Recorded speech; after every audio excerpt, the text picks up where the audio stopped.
নমস্কার বন্ধুরা, আমি মধুমিতা চলে এসেছি আরও নতুন একটি ব্লগ নিতে। সকাল সকাল ঘুম থেকে উঠেই ফ্রেশ হয়ে চলে আসলাম রান্নাঘরে। আজকে হচ্ছে রবিবার, তো পুরো দিনের ব্লগটা তোমাদের সাথে শেয়ার করব। তো কালকে রাতে আমি চিয়া সিড ভিজিয়ে রেখেছিলাম, তার মধ্যে দিলাম অল্প লেবু আর একটু মধু দিয়ে আমি সকালবেলা খেয়ে নিলাম। তো এবার আমি দৌড়াতে থাকবো। তো সকালে সব ঘরটা সব গোছানো, ঝাড় দেওয়া, মোছা হয়ে গেছে। তো এখন আমি চলে আসলাম আমার গাছগুলোর কাছে। গাছগুলো দেখতে দেখো, তুলসী গাছটা কত ছোট এনেছিলাম, কতটা লম্বা হয়ে গেছে। আজকে জবা গাছে একটা জবা ফুল দিয়েছে, দারুণ সুন্দর ছোট্ট একদম ফুলটা হয়। আগে কিন্তু বেশ বড় দেখেছিলাম, এখন কিন্তু সাইজে ছোট হয়ে যাচ্ছে। আর আমি চলে আসি এই গাছগুলো দেখতে মেনলি। দেখো, কালকে রাতে ছিল ছোট, আজকে সকালবেলা উঠে দেখছি মাথাগুলো পুরো খুলে গেছে। আস্তে আস্তে সাইডে সাইডে আরও ছোট ছোট মাথা দেখা যাচ্ছে। সো এই গাছগুলো সব এখন উঠবে, দেখে বেশ দারুণ লাগছে কিন্তু। তো চলো একটু ব্যালকনির দিকে যাই। রোদ প্রায় ভালোই উঠেছে কিন্তু। আর এই জামা কাপড়গুলো সব কেচে শুকাতে দেওয়া হয়ে গেছে। রাতের বেলা ভিজিয়ে রাখা হয়, সকালবেলা উঠে আমার বর কেচে দেয় জামা কাপড়গুলো। ওর জামা কাপড়গুলো বিশাল ভারী, তো ওই জন্য আমি কাচতে পারি না, ও নিজেরটা নিজেই কেচে নেয়। তো সেই জন্য আমার অনেকটা হেল্প হয়। আমার বর কিন্তু আমাকে যথেষ্ট হেল্প করে দেয় ঘরের কাজের জন্য। তো দেখো, সকালবেলা আমি ব্যালকনির দিকে চলে এসেছি, দারুণ সুন্দর ঠান্ডা হাওয়া বইছে। আর আজকে হচ্ছে রবিবার, সাথে রয়েছে রামনবমী। তো নবমীর জন্য নন বেঙ্গলিদের এটা কিন্তু খুব স্পেশাল একটা পুজো। তারা কিন্তু ঘরে খুব সুন্দর পুজো করে। আর এই দেখো, ছোট ছোট মেয়েরা যারা সুন্দর করে সেজেগুজে ঘুরে বেড়াচ্ছে, এরা কিন্তু নবমীর দিন সমস্ত ঘরে যাবে এবং তাদের কিন্তু সুন্দরভাবে পুজো করবে। তো দেখো, এখানে একটা কলসি, মাটির কলসি রয়েছে, যেটা আমি রোদে ধুয়ে শুকোতে দিয়ে দিয়েছি। তো সেটা কি করি পরে তোমাদের দেখাবো। তো এখন সকালের জন্য ব্রেকফাস্ট করব, আর আমি আজকে লুচি বানাবো।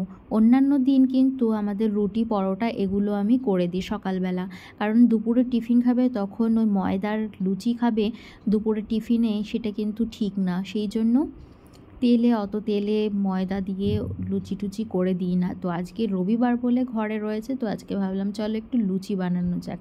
তো লুচি বানালাম। তো লুচিটা খেতে বেশ ভালোই লাগে। আমার বর তো রুটি খেতে একদমই পছন্দ করে না, কিন্তু কি করব, ও বলে যে অত ময়দা খাওয়া উচিত না, আরও বাইরে বাইরে থাকি, তো সেই জন্য আমি রুটি করে দিই। কিন্তু আজকে সানডে বলে সেই জন্য আমি আজকে লুচি করেছি, আর সাথে করে নিয়েছি ডিমের ভুজিয়া। তো চলো আমরা এখন ব্রেকফাস্ট করা স্টার্ট করে দিই। আর তোমরা পুরো ব্লগটা দেখতে থাকো, আশা করি তোমাদের খুব ভালো লাগবে আজকে ব্লগটা। তো আজকে রামনবমীর জন্য তোমরা স্পেশাল কে কী করছো? আমি সেরকমভাবে স্পেশাল কিছুই করছি না, কারণ রামনবমীটা আমাদের মধ্যে খুব একটা মানে না। এটা বিশেষ করে নন বেঙ্গলিদের মধ্যে খুব মানে। তো যাই হোক, এখন কিন্তু সবাই এই নবমীটা মানে রামনবমী, রাম পুজোটা খুব করছে বাঙালিরাও। এখন এই রাম পুজোটা দেখছি খুব একটা ট্রেন্ডিংয়ে চলছে। আমাদের বেঙ্গলে তো দেখছি আগে এতটাও ছিল না, এখন এতটা মানে পুজো পাঠ করা বা সবাই রাস্তায় যে রোড শোগুলো হচ্ছে বাইক নিয়ে মাথায় ফেট্টি বেঁধে সবাই একদম দল বেঁধে হই হুল্লোড় করছে, নাচানাচি করছে।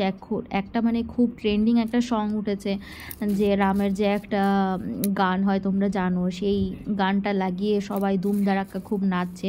মানে বাঙালির যা পূজা অর্চনা হয় তার থেকে বেশি মানে হই হুল্লোড় দেখছি এই পুজোটাতে হচ্ছে।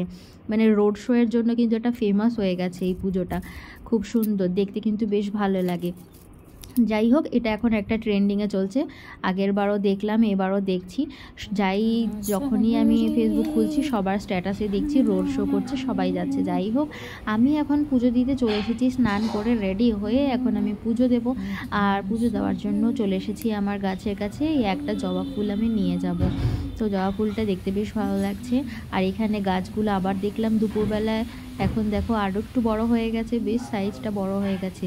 তো আজকে প্রথমবার আমি আমার এই তুলসী গাছ থেকে তুলসী পাতা নিচ্ছি, কারণ আজকে একটু স্পেশালভাবে পুজো দেবো ভাবছি। তো সেই জন্য তুলসী পাতাগুলো তুলতে একটু খারাপও লাগে, এত ছোট তুলসী গাছ, তার থেকে পাতাগুলো নিয়ে নিলে গাছটা একদম ন্যাড়া হয়ে যাবে, কিন্তু কি করব, আজকে একটুখানি ইচ্ছে হলো আমার তুলসী পাতা দিয়ে পুজো দেবো। তো যাই হোক, একটা জবা আর কয়েকটা তুলসী পাতা নিয়ে চলে আসলাম। দেখো আমি আমার মন মতো খুব সুন্দর করে আমার ঠাকুরের আসনটা সাজিয়েছি। তো তোমাদের কেমন লাগলো অবশ্যই জানিও আমার ঠাকুরের আসনটা। আমার এই ছোট্ট কর্নারটা আমার কাছে কিন্তু দারুণ স্পেশাল, আমার কিন্তু খুব ভালো লাগে। আমি কিন্তু সব সময় তাকিয়ে থাকি আমার এই ঠাকুরের ছোট্ট কর্নারটা, আমার কিন্তু খুব ভালো লাগে। আশা করি তোমাদেরও ভালো লাগবে। আর আমার কিন্তু বড় বড় জিনিস, যে কোনো জিনিসেরই বড় বড় জিনিস আমার কিন্তু ভালো লাগে না, আমার কিন্তু ছোটোখাটো জিনিস খুব ভালো লাগে। তো সেই জন্যই দেখো আমার ঠাকুরের আসনে কিন্তু সমস্ত ঠাকুরই কিন্তু সাইজগুলো কিন্তু ছোট ছোট রয়েছে, খুব একটা বেশি বড় নয়।